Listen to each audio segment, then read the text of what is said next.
कुंद कुंद. So Samaysar is a granth which clearly describe about salvation, self-realization.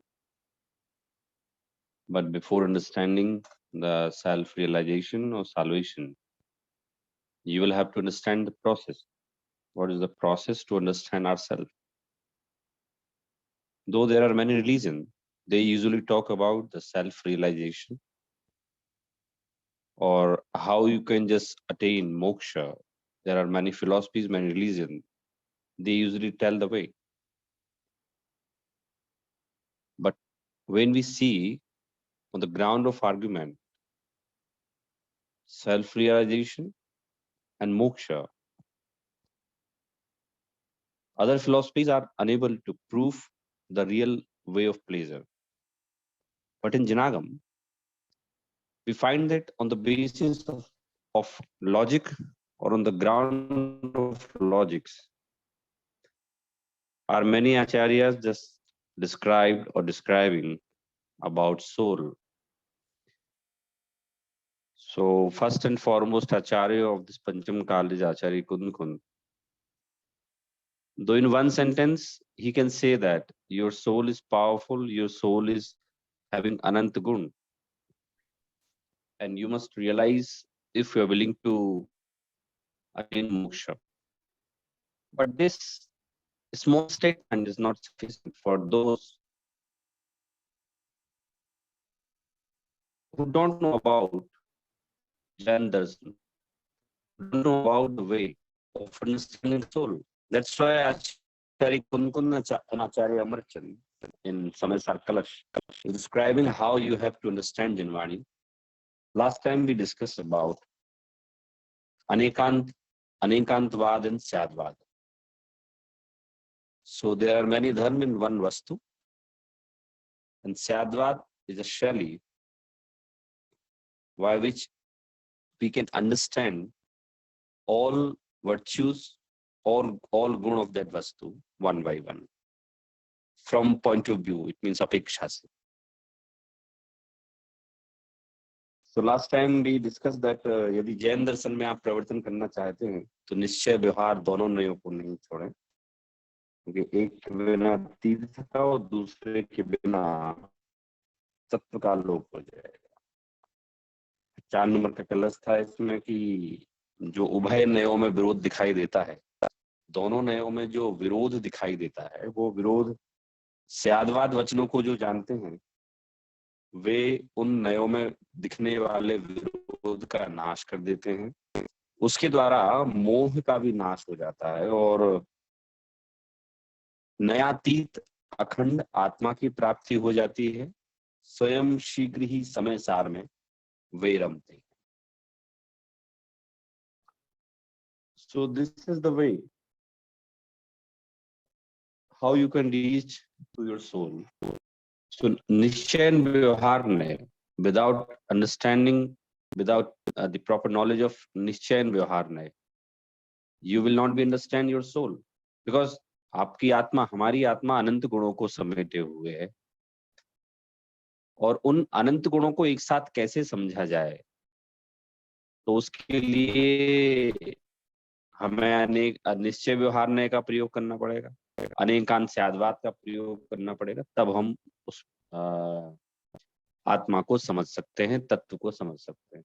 देखिए ये it's very very simple and common rule in world कि आप जब तक कोई गेम के नियम नहीं समझते तब तक आप उस गेम को खेल ही नहीं सकते. It is impossible.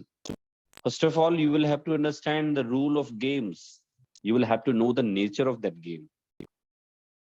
Then later on you will be able to play that game. If someone says that without understanding the rule of game, I will win the game or I can play the game, he's telling lie. Even a person who is not wise enough, he can say that no, you are telling lie. Without understanding the rule, without understanding the nature of that game, you cannot play or cannot win. उसी तरह से अगर हमें आत्मा का स्वरूप नहीं मालूम है वस्तु का स्वरूप नहीं मालूम है, प्रोसेस नहीं मालूम है, तो आत्मा को कैसे समझे? तो आत्मा को समझने के पहले रूल तो समझ लें हम। तो वो रूल का नाम है निश्चय नय, व्यवहार नय, अनेकांत, स्याद्वाद. So I have just given you a very simple example. It's a very famous example कि किसी भी गेम को, किसी भी खेल को खेलने के लिए पहले खेल के नियमों को समझना पड़ता है. जब तक आप नियमों को नहीं समझेंगे तब तक आप उस गेम को ना तो खेल पाएंगे ना जीत पाएंगे. इसी तरह से किसी ने कहा सेल्फ रियलाइजेशन, आत्मानुभव. आत्मानुभव कहने मात्र से आत्मानुभव नहीं होगा. पहले आपको उसका नेचर समझना पड़ेगा. आत्मा का क्या नेचर है? आत्मा में द्रव्य क्या है, गुण क्या है, पर्याय क्या है? आत्मा को निश्चय नय की दृष्टि से अर्थात द्रव्यार्थिक से, पर्यायार्थिक नय की दृष्टि से अर्थात व्यवहार नय से कैसे देख सकते हैं?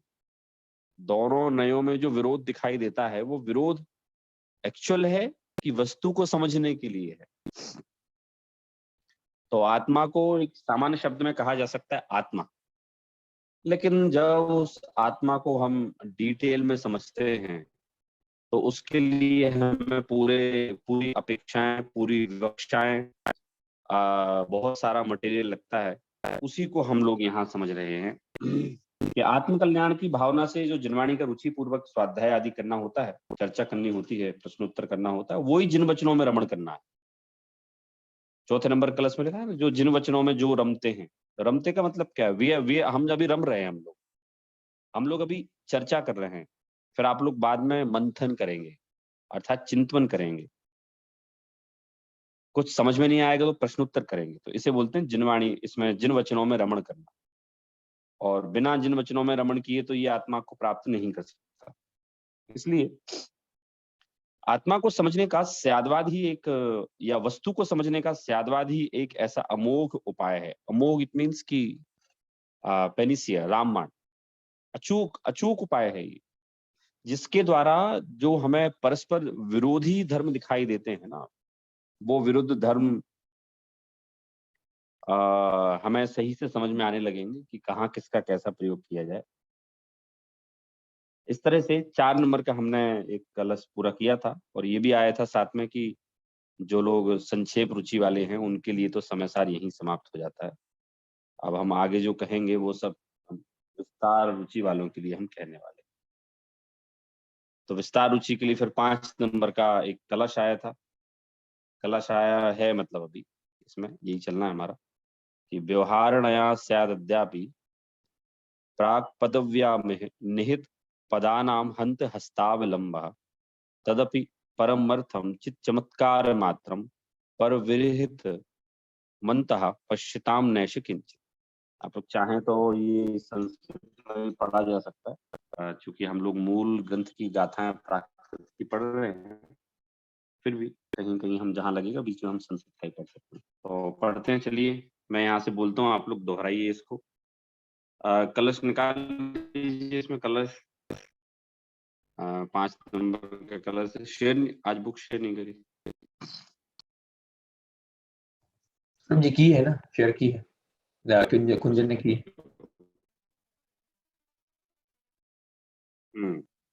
ये है ना कलश है. चलिए पढ़ते हैं इसको. मैं यहाँ से बोलता हूँ. व्यवहार नया स्यादद्यापि प्राक पदव्यः. पढ़िए एक साथ आप लोग. व्यवहार नया स्वाद्यद्यपि प्राक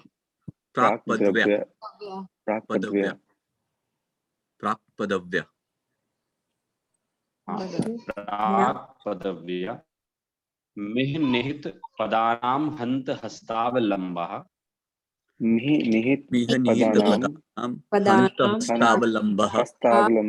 वैसे वो प्राक पदव्या के साथ में है मिह, मतलब साथ में वो डैश लगा हुआ है ना.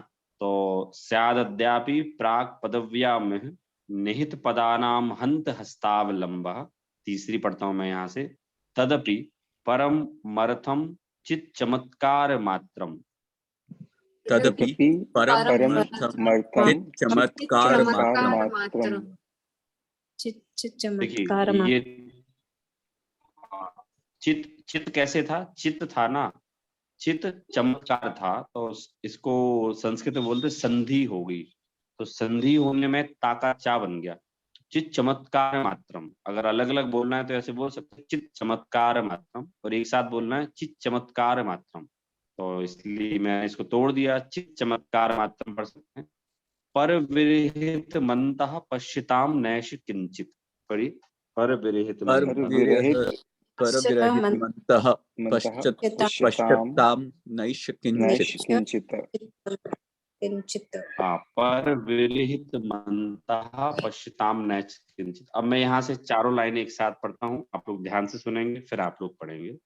व्यवहार नयः स्यादद्यापि प्राक् पदव्या में निहित पदानाम हंत हस्तावलंबः तदपि परमर्थम चित् चमत्कार मात्रम पर विरहित मंतः पश्यताम नैष किंचित। पढ़िए एक साथ आप लोग। व्यवहार नयः स्वाद्यपि प्राक् पदव्या निहित पदानां हन्तहस्तावलम्बः तदपि परमर्थं चिच्चमत्कारमात्रं परविरहितमन्तः पश्यतां नैष किंचित्। हाँ, देखिए ये तो हमने एक समझने के लिए पढ़ा। मालिनी एक छंद की धुन होती है संस्कृत में, तो इसको कैसे पढ़ेंगे वो बता देता हूँ। व्यवहारणया स्यादद्यापि प्राक् पदव्यमेः निहित पदानां हन्त हस्तावलम्बः तदपि परमर्थं चिच्चमत्कार मात्रं परविरहित मनन्ता पश्यताम नैष किंचित। ऐसे संस्कृत में अलग अलग धुन होती हैं, जैसे हम पढ़ते ना महावीर स्वामी नयन पथगामी भवतु में, तो ये शार्दुल विक्रीडित जो धुन है, ये शार्दुल विक्रीडित है। तो टाइम पे आपको थोड़ा सा साहित्य का ही बताते जाऊंगा किस तरह से आचार्य अलग अलग समझते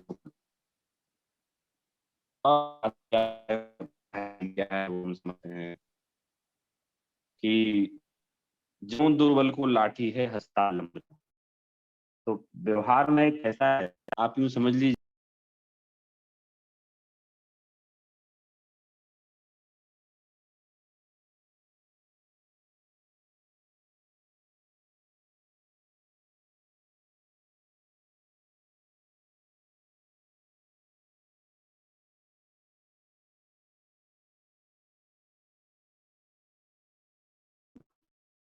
हम तो अनंत धर्मों को समझने का प्रयास कर रहे हैं, तो वो कैसे समझेंगे? तो वही निश्चय व्यवहार के द्वारा समझेंगे हम, और अनेकांत शब्दवाद के द्वारा समझेंगे हम। तो ये लोक में बड़ा सामान्य सा एग्जाम्पल है कि जब कोई पैर दुख रहा हो या घुटने में प्रॉब्लम हो, तो एक डंडे का सहारा ले लेते हैं। डंडे का सहारा लेके फिर चलते हैं तो चलते बन जाता है, लेकिन इसका तात्पर्य नहीं कि वो डंडा सदैव उपकारी हो गया। आपका पैर सही होने के बाद भी उपकारी हो गया। पैर आपका सही होने के बाद उस डंडे का कोई उपयोग नहीं। हम लोग जब भारत में थे आप लोग, तो आप हमारा बचपन, वो 3 पहिए की लकड़ी की गाड़ी मेरे ख्याल से सब लोगों ने चलाई होगी, या वैसी कुछ चीज चलाई होगी। जब हम बहुत छोटे थे तो गिर जाते थे, तो खड़ा करने के लिए वो एक लकड़ी की गाड़ी गुजरात में तो मिलती, मुझे पता है। अभी मैं गुजरात गया था तो वहां वो मिल रही थी। तो वो 3 पहिए की लकड़ी की एक गाड़ी होती छोटे बच्चों के लिए, उस पर वो पकड़ लेते हैं उसको और फिर चलते हैं, फिर गिरते हैं, फिर चलते फिर गिरते हैं, लेकिन चलना सीख गए वो, फिर उनके लिए उसका कोई उपयोग नहीं होता है। तो यहाँ आचार्य अमृतचंद इस कलश में कहा है कि जैसे कोई दुर्बल व्यक्ति है, वो दुर्बल व्यक्ति है, वो अभी दुर्बल है तो लाठी के सहारे से वो चल पाए, तो वैसे ही कोई अगर अपरम पद में है, what does it mean by अपरम पद? अपरम पद मतलब बहुत हाई लेवल नहीं है उसका, अभी वो बहुत गहरी बातें नहीं समझता है, तो उसे फिर ऐसा ही उपदेश देना पड़ेगा, धर्म करना चाहिए। तो धर्म कैसे करना चाहिए? तो फिर उससे कहेंगे हम कि भाई आपको भोजन का संयम रखना चाहिए, मंदिर जाना चाहिए, स्वाध्याय करना चाहिए। ये सारी चीजों का हम उसको अवलंबन पकड़ाएंगे, और फिर इन चीजों में उसका अवलंबन लगेगा। प्रक्षाल करने में उसका बहुत मन लगता है, स्वाध्याय करने में उसका मन लगता है, दान देने में, चर्चा करने में, दया के भाव वो भी समझ लो व्यवहार में है, दया के भाव है, मंदिर बनवाने के भाव है, ये सब उसमें आ जाएंगे। किताबें बंटवाना, जिनवाणी का प्रकाशन कराना, तत्व प्रचार करना, ये सब। तो कह रहे हैं कि ये जब उपयोगी नहीं है तो क्यों? तो यहाँ फिर कहा कलश में कि अभी वो दुर्बल अवस्था में है ना। दुर्बल मतलब इतना उसका पुरुषार्थ अभी जागा नहीं है कि वो बिना इनके अवलंबन के आत्मा का ध्यान करे। जैसे हमारे मुनिराज हैं, हमारे मुनिराज को इन अवलंबन की कोई आवश्यकता नहीं। क्यों आवश्यकता है मुनिराज को? क्योंकि वे तो स्वसमर्थ है ना, वो तो, उन्हें व्यवहार नहीं के अवलंबन की आवश्यकता नहीं। वे आत्मा का ध्यान कर सकते हैं, करते ही आत्मा को जानते हैं, चिंतन करते हैं। तो जो वहां तक, उस अवस्था तक नहीं पहुंचे हैं, उनको जो ये फिर डंडा बिल्कुल भी काम का नहीं। तो एक इन सारी चीजों का हम एक इस तरह से बोल सकते हैं कि कमजोरी अवस्था में तो सहारा लेना पड़े तो छूट है, लेकिन जब आप समर्थ हो जाएं फिर उसके बाद भी आप सहारा ले तो वो उचित नहीं है। इसलिए हमारे जनागम में, हमारे अनुयोगों में इस प्रकार की शिक्षा दी जाती है, प्रारंभिक अवस्था में कैसे इस जीव को धर्म समझना चाहिए। तो फिर उसे यही बताया जाएगा, भाई तीर्थ यात्राएं करो वही धर्म है, फिर पूजन करो वही धर्म है, स्वाध्याय करो वही धर्म है, प्रवचन सुनो, जिनवाणी प्रकाशित कराओ, तत्प्रचार में, प्रचार प्रसार में लगो, यही धर्म है ना।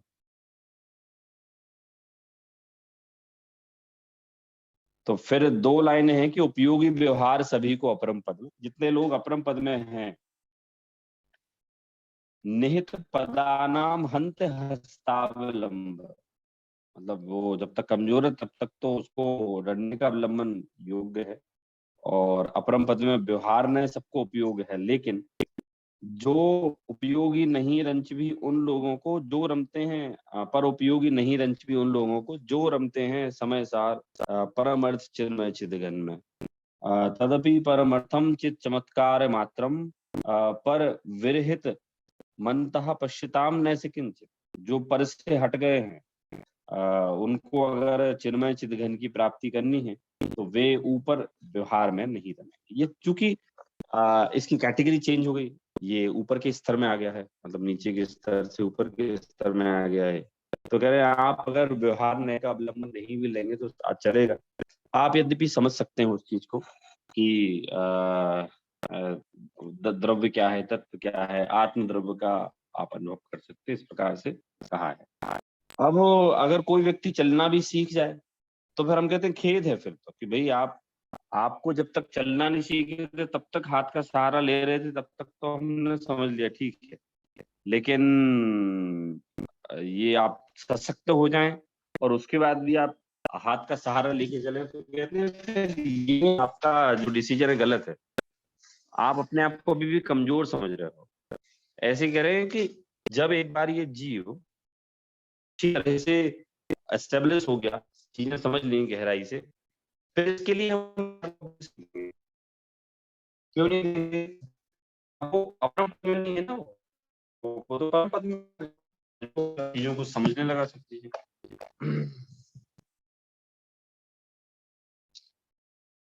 तो जिस प्रकार बीमारी से कोई व्यक्ति असक्त होता है, उठता है, तो उसको हम लाठी का अवलंबन देते हैं, वैसे ही लाठी का आश्रय वो बीमार व्यक्ति लेना नहीं चाहता। वो तो यही सोचता है कि कब इस लाठी का आश्रय मिटे मिटे और मैं अपने आप में समा जाऊं।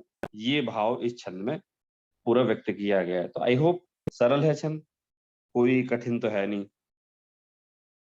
फिर इसके बाद 6 नंबर का कलश जो आ रहा है, तो 6 नंबर के कलश में है कि वो निचली दशा में व्यवहार में सहारा लेते हुए भी कई आत्मार्थी ये नहीं चाहते कि उसको सदा के लिए सहारा लेना पड़े, जबकि वो तो आत्मार्थी यही चाहते हैं कि इसका आश्रय कब छूटे और मैं अपने में कब समा जाऊं।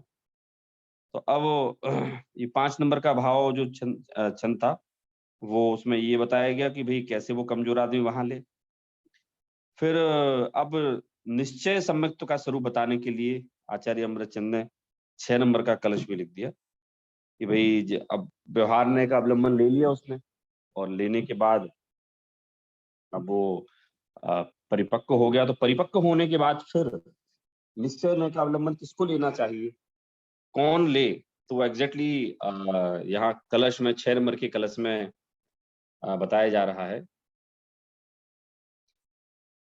इसका जो तात्पर्य है 6 नंबर की छंद का भी पढ़ते हैं, हम पढ़ेंगे कि मैं कैसा हूं, मैं शुद्ध हूं, एकत्वे नियतस्य शुद्ध नयतो, तो मैं एक हूं, नियत हूं, शुद्ध हूं, व्याप्तुर्यदस्य आत्मनः, मैं अपने में ही व्याप्त हूं, मैं ऐसा आत्मा हूं, मैं पूर्ण ज्ञान घनस्य दर्शन में है, मैं पूर्ण ज्ञान वाला हूं, मैं दर्शन वाला हूं, है ना। मैं दर्शन में द्रव्यांतरेभ्य पृथक, पर द्रव्यों से मैं अलग हूं, सम्यक दर्शन मेत देव नियमातात्मा चातावानयम, यही सम्यक दर्शन है ये, और मैं बस यही आत्मा हूं, मैं तन्मुक्त्वा नव तत्व संतति मिमा माय मे को नास्तु नहा, मतलब मैं कैसा हूं, इन सब पदार्थों से भिन्न हूं,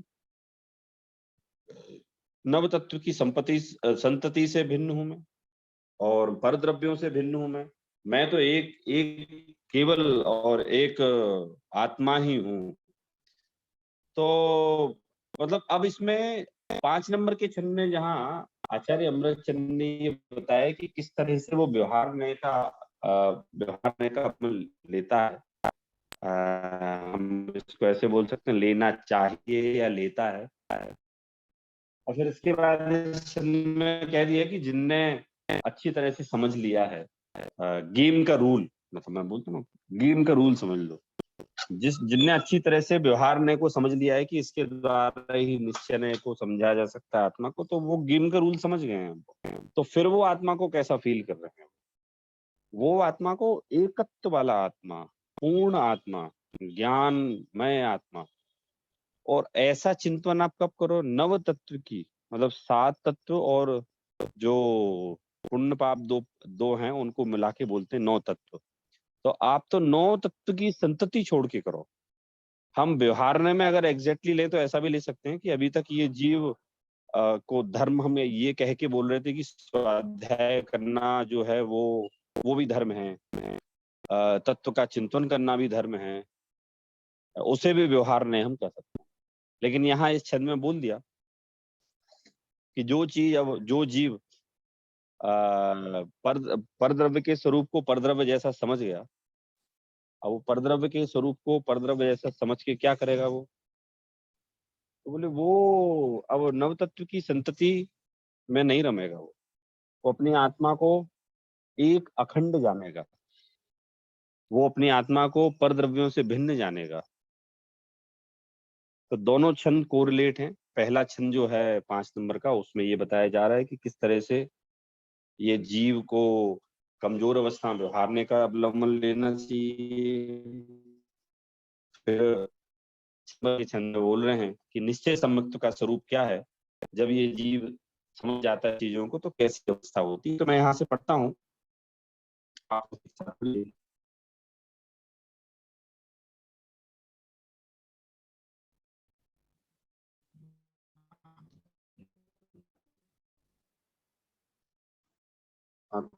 अपने हाथ सौरभ जी, यहाँ पे एक क्वेश्चन ये था कि जो 5वां छंद है, मतलब वो उसमें जो व्यवहार की बात कही गई है और 6वें में निश्चय की बात कही गई है, तो वो मिथ्या दृष्टि और सम्यक दृष्टि को लेकर कही गई है। हाँ, बहुत बढ़िया क्वेश्चन है ये। बिल्कुल कह सकते हैं कि जब अब ये दुर्बल अवस्था में तो मिथ्यात्व अवस्था में रहेगा ना। और 6 नंबर के छंद में हम ये बोल सकते हैं कि सम्यक्त के लिए तैयार हो गया ये, या फिर जिनने सम्यक्त प्राप्त किया उनने ऐसे किया है। तो ये दोनों चीज बताई जा रही है कि एक तो जिन्होंने किया है उनने ऐसे किया है, और दूसरा पहले ये मिथ्या दृष्टि था, अब ये सम्य दृष्टि हो गया है, तो ये फिर ऐसा करता है ये। तो अगर हम अपनी अपनी बात लें कि भाई हमारे लिए इसमें क्या मैसेज है, तो हमारे लिए यही मैसेज है इसमें कि हम समझ लें हमारी कौन सी अवस्था है अभी। हम दुर्बल अवस्था है तो ठीक है, लाठी का सहारा लेके चले, और लक्ष्य हमारा जो है वो, लाठी किसको अच्छी लगती है, लाठी को तो सब छोड़ना चाहते हैं। तो हम अपनी दुर्बलता दूर करने का प्रयास करें कि हम दुर्बल ना रहें। लाठी लेकर चलना किसी को भी अच्छा नहीं लगता। तो ऐसे ही ये जो है वो दुर्बलता का प्रतीक है कि हमें डंडे का सहारा अर्थात व्यवहार न्याय का सहारा लेके धर्म समझना पड़ रहा है। तो कह सकते हैं कि वो जो है दुर्बलता, तो वो व्यवहार न्याय में मिथ्यात्व की अवस्था बताई है, और फिर दूसरी जो छह में दोनों मान सकते, ये सम्मुख तो सन्मुख भी मान सकते, समझ लो। और जिनको हो गया है तो उनको कैसे हुआ है वो वाली बात है। हाँ जी, आप बोल रहे? हाँ, मैं ये कह रहा था कि इवन समय को होने के बाद भी आलम्बन तो लेना ही पड़ता है ना, क्योंकि चौथे पांचवे छठे गुणस्थान में तो ये आत्मानुभव की अवस्था तो काफी कम समय के लिए रहती है, और अगर छठे सातवें गुणस्थान में भी पहुंच जाए तब भी वहां पे मुनि महाराज वो आत्म ध्यान में शुद्ध उपयोग में हमेशा के लिए स्थिर रहना तो श्रेणी के आरोहण के टाइम पे ही बनता है, उसके बाद ही बनता है। तो उसके पहले तो छठा सातवां गुणस्थान आता रहता है। तो यहाँ तक आगम में कहा है कि इवन सातवें गुणस्थान में भी शुभ उपयोग तक हो सकता है, शुद्ध उपयोग भी हो सकता है, शुभ उपयोग भी हो सकता है। तो आलम्बन तो जब तक श्रेणी आरोहण नहीं करते तब तक लेना ही पड़ता है ना, सम्यक तो होने के बाद भी। हाँ हाँ, व्यवहार नहीं क्या आलम्बन की। यहाँ पता है, यहाँ आचार्य शुभ भावों का निषेध नहीं कर रहे हैं, वो तो एक प्रोसेस बता रहे हैं कि भाई अगर हमने कहीं लिखा है कि आपको व्यवहार में उपयोगी है आपको अपरम पद में, तो अपरम पद का मतलब क्या है। यद्यपि ये बहुत एक ऑटोमेटिक प्रोसेस है कि आत्मा का अनुभव तो केवल 48 मिनट ही हो सकता है, उसके अलावा तो वो समझ लो बाहर की क्रियाएं कर रहे हैं, तो व्यवहार में ऑटोमेटिक है, तो वहां वो दुर्बलता नहीं मानी जाएगी, यूं समझ लीजिए। वो एक ऑटोमेटिक प्रोसेस है वो, कि शुभ से शुद्ध में, शुद्ध से शुभ में। यहाँ तो कह रहे हैं कि भाई आपको हम अगर कभी ये बोले हैं कि आपको 7 तत्वों का चिंतन करना चाहिए, आपको तीर्थ वंदना करना चाहिए, संयम से रहना चाहिए, तो आप समझ लीजिए कि अभी हम अपरम पद में है ना, तो इसलिए हमें यही वाला उपदेश दिया जा रहा है। लक्ष्य तो स्वानुभव है अर्थात निश्चय ने तक पहुंचने का है, लेकिन उपदेश तो ऐसे ही दिया जाएगा ना। उपदेश जो दिया जाएगा वो इसी प्रकार का दिया जाएगा उपदेश। तो ये एकदम सही है कि उस अवस्था में भी मोक्ष जाने के पहले भी तो होगा ना शुभ भाव, तो होता है ना। यहाँ तो वो हमें एक प्रोसेस बता रहे हैं कि आप व्यवहारने का उपयोग क्या है और निश्चयने का उपयोग क्या है, किनको मुख्यता कार्यकारी है। तो जिन जीवों को आत्मानुभव हुआ ही नहीं है, जिन जीवों को मूल तत्व पता ही नहीं है, तो उनको फिर ऐसे ही कहा जाएगा कि भाई आपको अभी ये लक्ष्य आपको निश्चय का रखना है, लेकिन अभी आपको जो अवलंबन लेना है या जिस अवस्था में रहना है आपको, वो भी ये अवस्था है। मैं जरूर ये कहना चाहता हूँ कि थिंक इसको ऐसे समझ सकते हैं जैसे श्रावक के जो मूल कर्तव्य बताए गए हैं, छह जो अषट आवश्यक, तो उसमें देव पूजा, गुरु उपासना, फिर स्वाध्याय तप, स्वाध्याय संयम और दान, छह छह बताए गए, राइट। तो उसमें से तो देव, और फिर रणसार में यहाँ तक आचार्य कुंकुन ने कहा कि दान और पूजा श्रावक के प्रमुख कर्तव्य है। यानी इसमें तो सबसे ज्यादा प्रायोरिटी दान और पूजा को आपको देनी ही चाहिए, श्रावक हो अगर आप, तो दान और पूजा छोड़ के और चीज मतलब आप कर सकते हो, और चीजें करो, इन छो करने के लायक है, पर दान और पूजा को प्रमुख कह दिया वहां पे। और जब ये आगम में ऐसा भी आया ना कि जो छठे गुणस्थान तक वो शुभ उपयोग बढ़ता ही रहता है। नहीं, जो जब भी अगर आत्मानुभव भी होगा तो ऐसा नहीं होगा कि शुभ उपयोग दिन में कम हो जाएगा। तो जितनी भी सारी क्रियाएं, अगर आत्मानुभव होता भी है चतुर्थ गुण स्थान में, तो जितनी भी क्रियाएं हैं वो यथावत छठ आवश्यक चलती रहेगी। तो ज्यादातर समय तो सम्यक दर्शन प्राप्त करने के बाद भी शुभ उपयोग में ही रहता है ना, इसीलिए वो जीव शुभ उपयोगी कहे जाते हैं, चौथे पांचवें गुण स्थान वाले। ज्यादातर वो जो समय सार में पीछे आया है कि चौथे पांचवे तक, ज्यादातर छठे तक शुभ उपयोग ही कहा है, तो ये इसी कारण से हाँ कहा ना। हाँ, तो वहां वहां देखिए, यहाँ भी आचार्य अमृतचंद शुभोपयोग का निषेध नहीं कर रहे हैं। वो तो ये बोल रहे हैं किस अवस्था में कौन सी चीज अवलंबन करने योग्य है। हम ऐसा मान लें कि जब कोई भी जीव आत्मा में नहीं रहता तो बाहर आकर वो दुर्बल हो जाता है, तो उसे अवलंबन लेना पड़ता है। तो किसका अवलंबन लेना पड़ता है? तो इन्हीं सब चीजों का लेना पड़ता है, तत्व चिंतन का, स्वाध्याय का, ये बाहरी क्रियाओं का, इन सब का लेना पड़ता है अवलंबन। दूसरा पहलू हम इसको ऐसे समझ सकते हैं कि जो जीव आत्मा को समझना चाहते हैं वो पहले अवलंबन तो लें। एकदम से कैसे चलने लगोगे आप? पहले आप अवलंबन तो लो। काय का अवलंबन लो पहले आप? बोले इन सब का अवलंबन लो क्योंकि आप अभी अपरम पद में हैं। फिर देखिए पिछली गाथा में लिखा है ना, पर उपयोगी नहीं रंच भी उन लोगों को जो रमते हैं परम अर्थ चिन्मय चिद घन में। तो मुझे इसका व्यवहार में उनको मुझे इसका अर्थ इस तरीके से समझ में आता है कि हाँ, जब तक आप परम पद में नहीं हो तब तो ये आश्रय लेने योग्य है। जब तक आप आत्मा में स्थिर हो सकते हो, जिस अवस्था के लिए, जितने समय के लिए, तब तक आप अवलंबन नहीं लोगे, क्योंकि अवलंबन नहीं लेंगे तभी आत्मा में स्थिर हो पाएंगे। बट जब भी वापस स्थिर नहीं है तब तो अवलंबन वापस लेना पड़ेगा, सम्यक तो हो या नहीं हो। हाँ, सम्यक तो होने के लिए भी ये प्रोसेस फॉलो करनी पड़ेगी, परंतु सम्यक तो के बाद भी ये प्रोसेस तो लागू तो पड़ती है, ऐसा मुझे ऐसा लगता है। हाँ देखिए, इसमें मैं बता रहा हूँ ना, इसमें आचार्य ये कह रहे हैं कि कोई भी जीव अगर आत्मा का अनुभव करेगा, बाहर आएगा तो क्या करेगा? तो बोले उसके पास दो ही भाव हैं, एक शुद्ध भाव और शुभ भाव। तो वो उपादेय किसको मानेगा? वो उपादेय तो उसको ही मानेगा ना, शुद्ध भाव को, आत्मानुभव को। इवन हम यहाँ ऐसा लगा लें कि बात भले ही ऐसी की जा रही है कि दुर्बल अवस्था में वो व्यवहार ने का अवलंबन लेना लाठी की तरह अनिवार्य है, वो लेना चाहिए, लेकिन टारगेट एटलीस्ट, फाइनली टारगेट क्या है? हाँ, वो सही। हमारा अल्टीमेट टारगेट क्या है? टारगेट तो बोले वो ही है, तो वो उसका ही सपोर्टिंग हो गया, समझ लीजिए। जो सपोर्टिंग हुई वो तो उसी की हुई।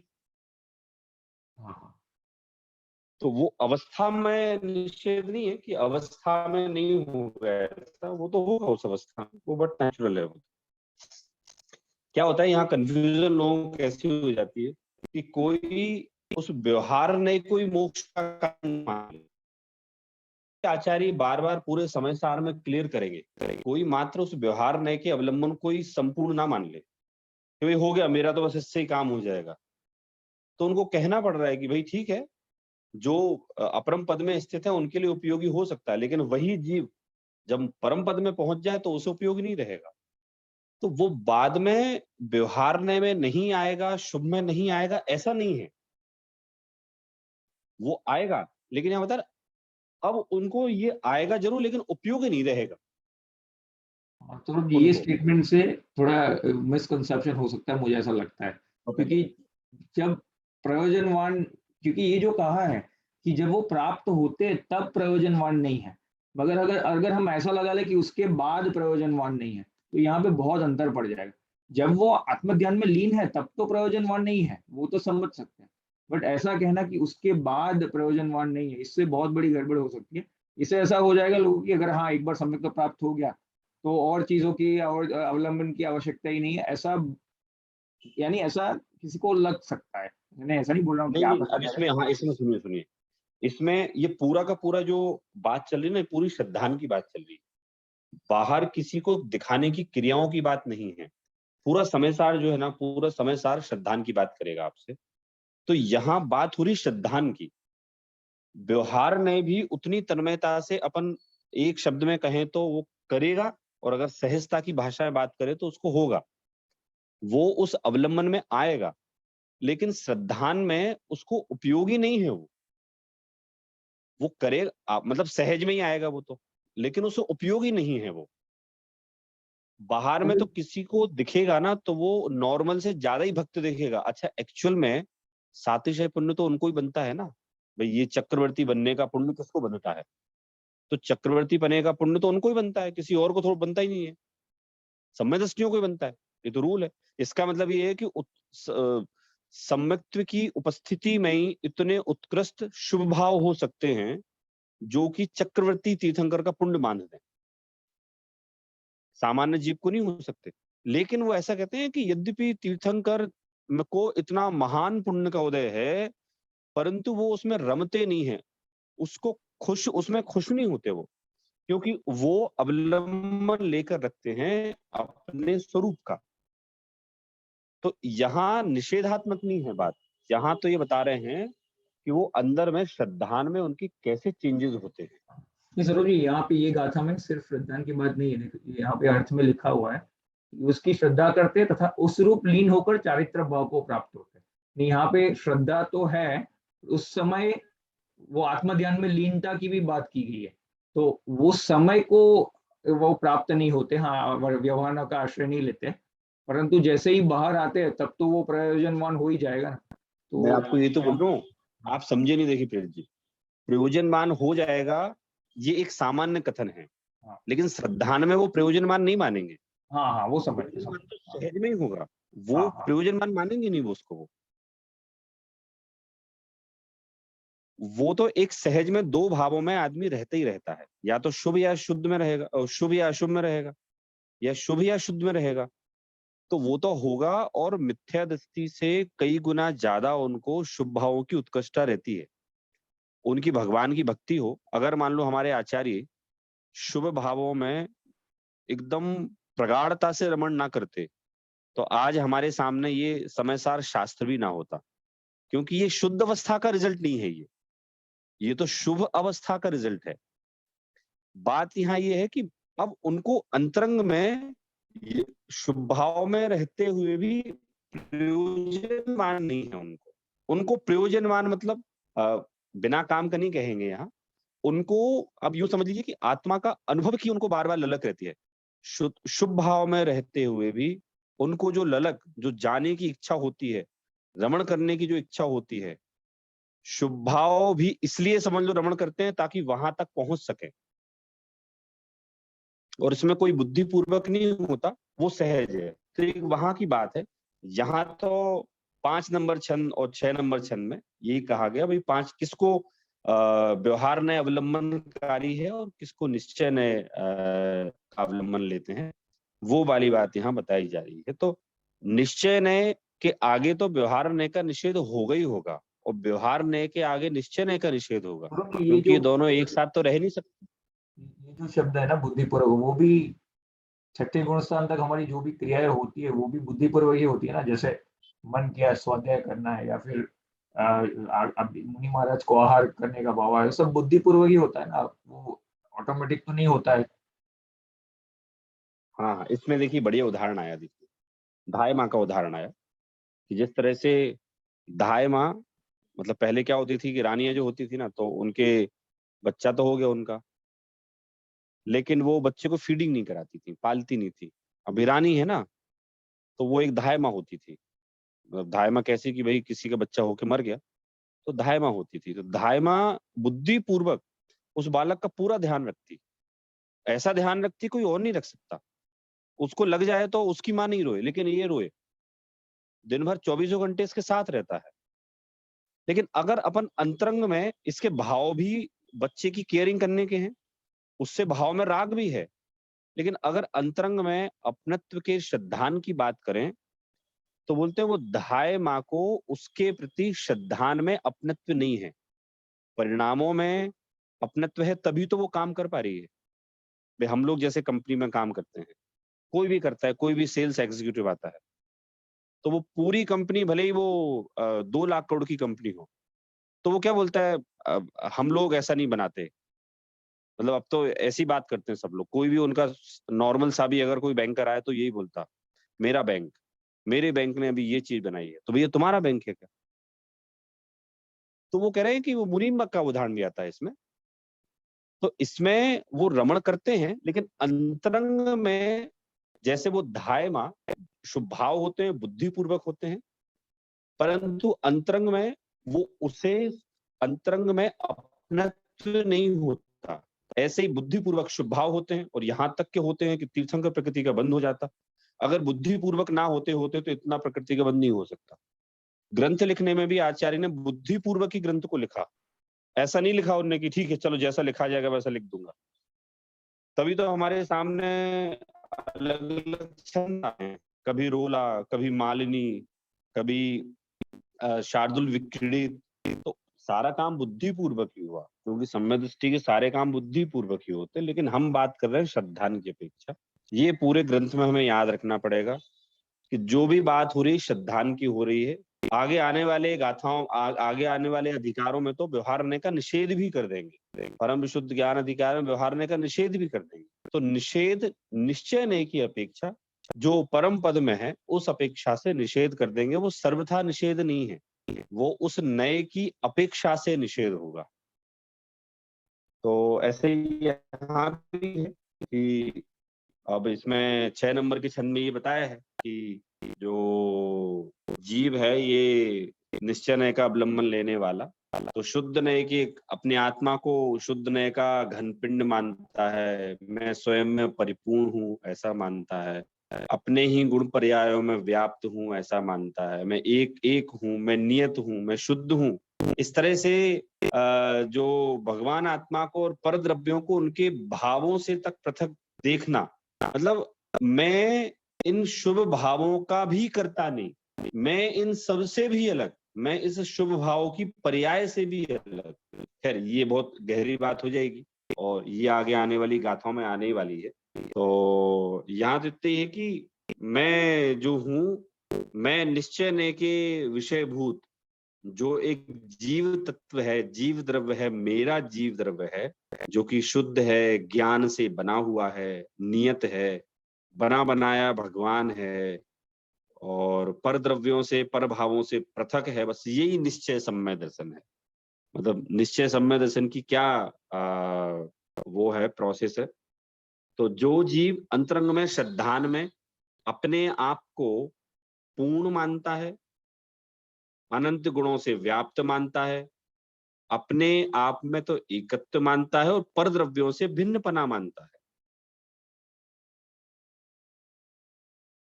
वो जीव निश्चय सम्यक दर्शन वाला है। समझ लो उस जीव को निश्चय सम्यक दर्शन हो सकता है, होगा ही होगा। बस यही वो ऐसा देखता है कि ये आत्मा मैं ही हूं और ये मेरा आत्मा मैं हूं, मेरे द्वारा ही, मेरे कारण से, मेरे अवलंबन से सारे काम होते हैं। तो इसी का नाम निश्चय सम्यक दर्शन कहते हैं। ऐसा ज्ञानी जीव जानते हैं, इसलिए ज्ञानी जन भावना यही भाते हैं कि हम जो नव तत्वों की परिपाटी को छोड़कर हमें तो बस एक आत्मा को ही प्राप्त करना है।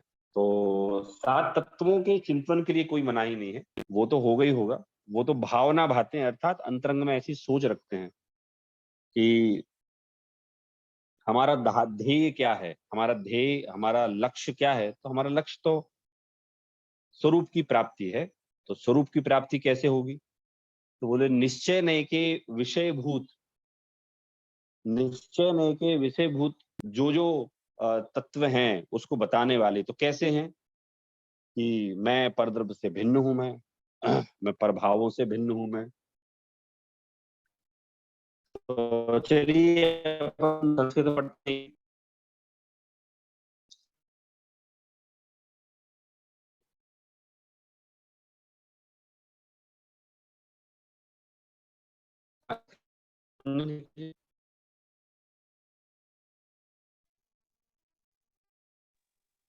सर जी आपका आवाज कट गया था।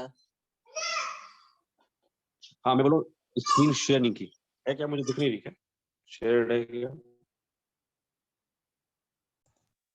शेयर की हुई है सर। अच्छा मुझे नहीं दिख रही। ओके हाँ हाँ सर जी शेयर की हुई। सर जी यहाँ पे एक क्वेश्चन था, यहाँ पे जो इस नव तत्व को छोड़कर जो कहते हैं ना, तो नव तत्वों को छोड़ना वो बात थोड़ी समझ में नहीं आई। मतलब क्योंकि जीव अजीव आश्रव बन संवर नहीं निर्जरा और नहीं मोक्ष है, तो उपाधेय तो नहीं गिनेंगे, मतलब मोक्ष को तो उपाधेय ही गिनेंगे। नहीं नहीं आप समझिए, वो है ही नहीं गिन रहे। वहां तो ये कह रहे हैं, मैं एक सेंटेंस बोलता हूँ, आप लोग ध्यान से सुनिए। जनागम में विकल्पों को करने का उद्देश्य भी निर्विकल्प तक पहुंचने का है ना? विकल्पों को करवाने का उद्देश्य भी निर्विकल्प तक पहुंचाना है। तो नव तत्वों का चिंतन यद्यपि है आत्मा से संबंधित, लेकिन वो कहलाएगा विकल्प। मतलब शुभ भाव ही है ना, भले ही आत्मा का चिंतन हो रहा है। तो यहाँ क्या करें आचार्य कि जब आपको आत्मा का अनुभव करना होगा ना, तब आपको अशुभ विकल्प भले ही नहीं है आपको, लेकिन आपको शुभ विकल्पों का भी विकल्प छोड़ना पड़ेगा। आपको उनको उपयोगी मानना छोड़ना पड़ेगा। मैं आप लोगों को ऑलवेज एक उदाहरण देता हूँ, आप लोगों को याद होगा, पूरे ग्रंथ में चलेगा वो तो समय सार में, कि एक लड़का एग्जाम की तैयारी कर रहा है और वो उसकी फाइनल एग्जाम है, उसके बाद वो आईएएस बन जाएगा। तो वो बाहर कोई लड़ाई हो रही है, तो पापा से बोलते पापा वहां मना करके आओ, मेरी एग्जाम है। तो मना करके आते हैं, वो भी डिस्टर्ब कर रहा था। अब नीचे इनके मम्मी पापा बहुत इंपॉर्टेंट कोई मैटर डिस्कस कर रहे हैं, प्रॉपर्टी का, बिजनेस का, किसी की शादी का, बहन की शादी का। तो वो नीचे रिक्वेस्ट करने जाता है, आप लोग कल बात कीजिए, अगर मेरी आज एग्जाम है, आज मुझे पढ़ना है, तो आपकी बातें डिस्टरबेंस कर रही हैं। तो बोलेंगे बेटे हम तो काम की बात कर रहे हैं ना। हाँ हाँ आई नो, बहुत काम की बात है, लेकिन अभी मुझे प्रयोजनवान नहीं है ये डिस्टरबेंस पैदा कर रही है। तो ऐसे ही 7 तत्व गलत नहीं है, लेकिन वो ये बोल रहा है आत्मा के अनुभव के समय, जिसे हम बोलते हैं निर्विकल्प अवस्था में, सर्व प्रकार के विकल्पों का नाश हो जाता है। ये वो वाली बात है यहाँ। हाँ सौरभ जी, अभी ये वो बात थोड़ी समझ में आई कि जो मोक्ष का भी विकल्प करेगा उसे भी उसका भी भाव शुद्ध नहीं रहेंगे और शुभ हो जाएंगे, मतलब ऐसे। हाँ, वो विकल्प तो भले आप आत्मा का चिंतन कर रहे, तो विकल्प है ना, वो तो आएगा। ये पूरे ग्रंथ में इसी मैटर को क्लैरिफाई किया जाएगा। मतलब समय सार इंपॉर्टेंट क्यों है? क्योंकि हम नव तत्व के चिंतन को करके ऐसा मान लेते हैं कि चलो हम तो कम से कम आत्मा का चिंतन तो कर रहे हैं, तो चलो यही सम्य दर्शन है। लेकिन वो कह रहे हैं आपको आत्मा की प्राप्ति के समय इन विकल्पों का भी त्याग, 2 शब्दों में बात करते हैं। एक तरह कहते हैं करना पड़ेगा, और दूसरी अपेक्षा से कहते हैं कि वो हो जाता है। उन विकल्पों का भी त्याग हो जाता है, किसी प्रकार से कोई विकल्प नहीं रहते उनको। तो समझाने के लिए ऐसा कहेंगे कि करना पड़ता है, और सहज अवस्था जो है वो ऐसे कहेंगे कि जब ये जीव आत्मा का अनुभव करता है, तब उसका सहज त्याग हो जाता है। जैसे अपन हम लोग पढ़ते हैं ना, कोई लाइफ से रिलेटेड हम लोग फिलॉसफी जानते हैं। हर एक अवस्था में आप ऐसे बुक कोई पढ़ेंगे ना, तो बुक में लिखा है कि भाई जब आप 14 साल से 25 साल की एज ग्रुप के हो, तो फिर आपको लाइफ ऐसी रखना चाहिए, ऐसा करना चाहिए, ऐसी पसंद होनी चाहिए, ये गैजेट यूज करनी चाहिए। फिर बोले 25 से 40 साल तक के जो हों उनके लिए ये उपयोगी है, ये उपयोगी है, वो ऐसा करना चाहिए, ऐसा करना चाहिए। फिर 40 से 60 में ये करना चाहिए। तो भाषा में तो बात आ रही चाहिए, लेकिन अब हम लोग जब बड़े हो गए तो हमें समझ में आया कि किताब में तो हमने पढ़ा था ऐसा करना चाहिए, लेकिन हमें तो पता चला कि ऑटोमेटिकली ऐसा हो जाता है। तो जो हो जाता है वो किताब में समझाने के लिए ऐसा लिखा है कि करना चाहिए। तो कहीं अगर ये सेंटेंस आप हमें मिलता है, नव तत्वों का चिंतन करना चाहिए, ठीक है, और यहाँ कह रहे हैं कि वो नव तत्वों का चिंतन भी विकल्प है, इसलिए निर्विकल्प आत्मानुभूति के समय में उनका भी अभाव हो जाता है, या उन पर लक्ष्य नहीं रहता ज्ञानी जीव का। तो आप लोगों को मेरे ख्याल से एक चीज समझ में आ रही होगी कि स्यादवाद शैली के का यहाँ क्यों बोला गया, कि जो स्यादवाद शैली का प्रयोग करेंगे वे ही इसको समझ पाएंगे, किस अपेक्षा से कौन सी बात कही जा रही है। अगर ये नहीं समझेंगे तो व्यवहार न्याय के पक्षपाती ऐसा बोलेंगे कि निश्चय न्याय का निषेध कर दो, और निश्चय न्याय के पक्षपाती ऐसा बोलेंगे कि व्यवहार न्याय का निषेध हो गया। तो निषेध तो जिनवाणी में किसी का नहीं किया है, यहाँ तो अपेक्षा से समझाया है कि कब कौन सी चीज प्रयोजनवान है और कब कौन सी नहीं है।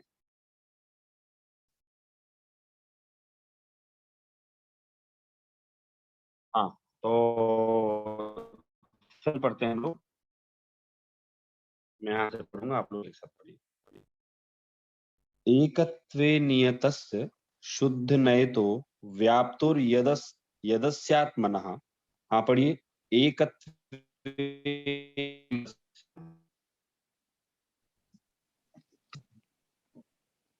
एकत्वे नियतस्य शुद्धनयतो शुद्धनयतो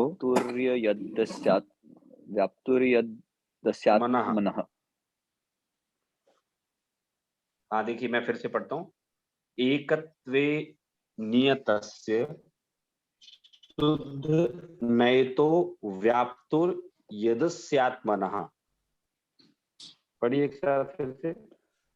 एकत्वे नियतस्य शुद्धनयतो व्याप्तुर्यदस्यात्मनः।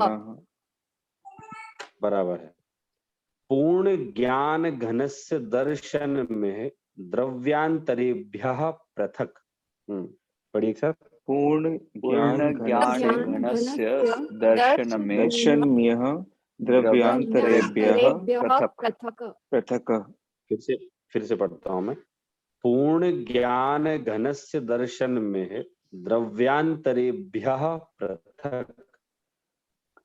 पूर्ण ज्ञान घनस्य दर्शन में द्रव्यांतरेभ्यः पृथक। ओके, तीसरी पढ़ता हूं मैं। सम्यक दर्शन में देव नियमा तात्मा तथावानयम्। सम्यक दर्शनमेतदेव नियमात्मा तावानयम्।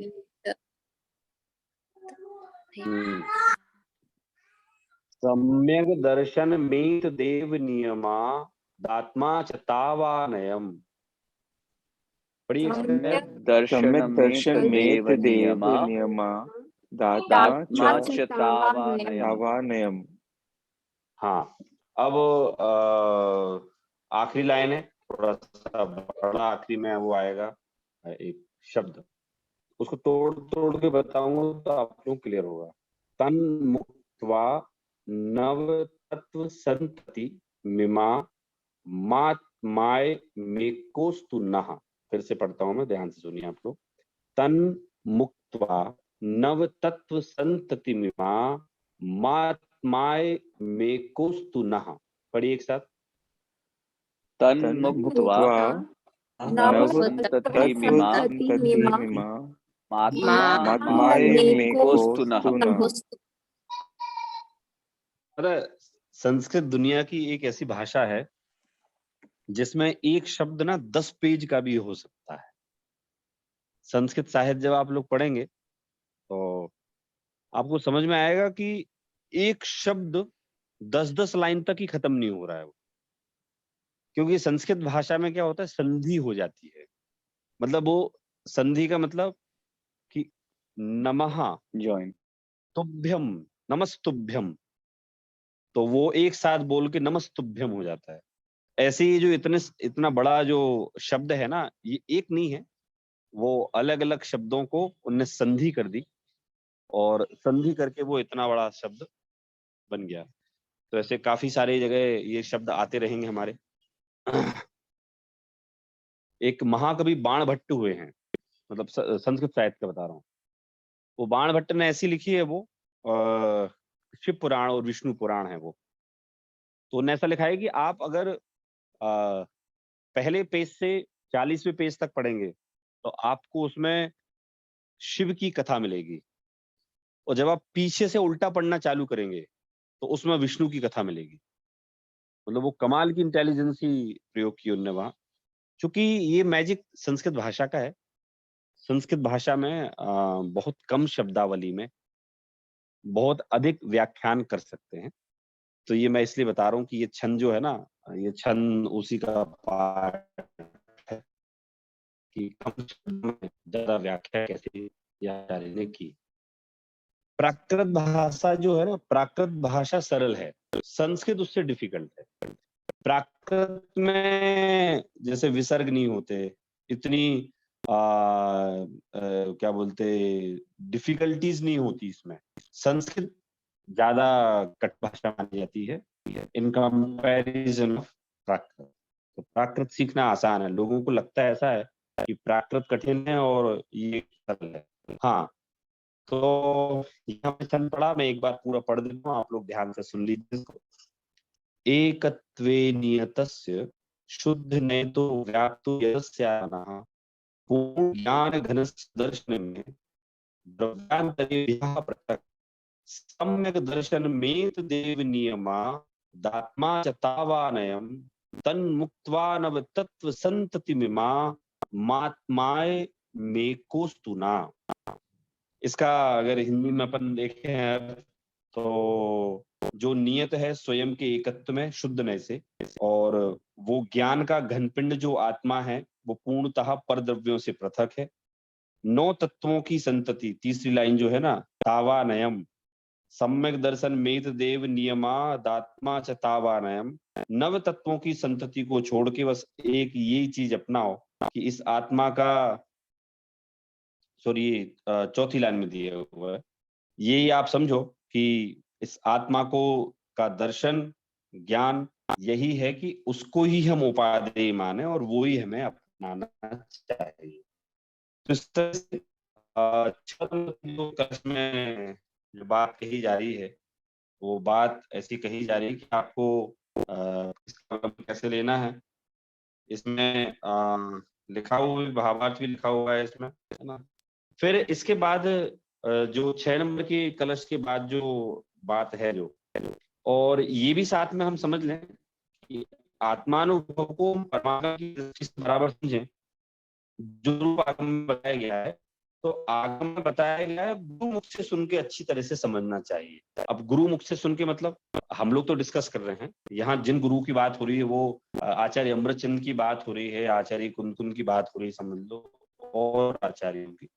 तो उन लोगों ने बड़े आचार्य का रहस्य और खोला है, आचार्य अमृतचंद ने खोला है। तो अगर हम ऐसे खुद से समझेंगे तो हो सकता है कंफ्यूजन हो जाए, इसलिए उसमें अपन ये समझ लें कि आत्मानुभव के लिए ये सब चीज समझना बहुत आवश्यक है।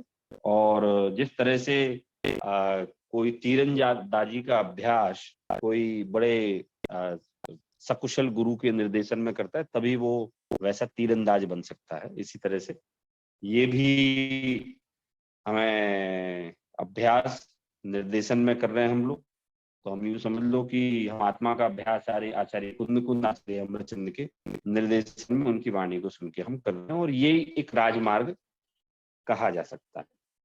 इसके बाद का कलश की है 13 नंबर की गाथा के पहले एक सात्मक है, और वो उसमें आत्म ज्योति की बात कही गई कि नव तत्वों में जो व्याप्त जो आत्म ज्योति है वो एक होकर भी एक नहीं है, मतलब नव तत्वों को स्वभाव कहा गया है उसमें। तो वो आत्मिक की शुद्ध न्यासित आत्मा में प्रगटे ज्योति स्वरूप नव तत्वों व्याप्त एक स्वरूप। यद्यपि हम कहते हैं कि मैं जीव तत्व का चिंतन कर रहा हूँ, अजीव का कर रहा हूँ, इतना विविधता होने के बाद भी मेरी आत्मा कभी भेद रूप नहीं होती। भेद रूप चिंतन करने के बाद भी वो भेद रूप नहीं होती। चाहे हम 7 नंबर का कलश और 13 नंबर की गाथा, हम इसको अगली बार लेंगे। इसमें हम लोग समझते जाएं, कोई चिंता की बात नहीं, क्वेश्चंस भी होंगे, लेकिन साथ साथ में हम नयों का प्रयोग करें, और यहाँ जो आचार्य ने निर्देश दिया अनेकांत स्याद्वाद का प्रयोग करें तो समझ में आएगी। काफी गंभीर ग्रंथ है, पता है मुझे, आसानी से समझ में आने वाला नहीं है। निश्चित रूप से हमारा बहुत समय, डेडिकेशन और एनर्जी लेगा, लेकिन एक बार समझ में आने के बाद भी जो आनंद की अनुभूति होगी वो बहुत रिमार्केबल होने वाली। तो इस तरह से हमने आज ये चीज समझी, हस्तावलंब वाली और निश्चय का ये सम्यदर्शन वाली। आगे की चर्चा अब हम अगली क्लास में करेंगे। जिनवाणी स्तुति लेते हैं। निज निधि निज में बताई यह अनंत उपकार है, उसके लिए जिन्हें वाणी माँ को वंदना सत बार है, वंदना सत बार है। जय जैन सभी को। जय जिनेन्द्र। जय जिनेन्द्र। जय जिनेन्द्र सबको। जय जिनेन्द्र। जय जिनेन्द्र।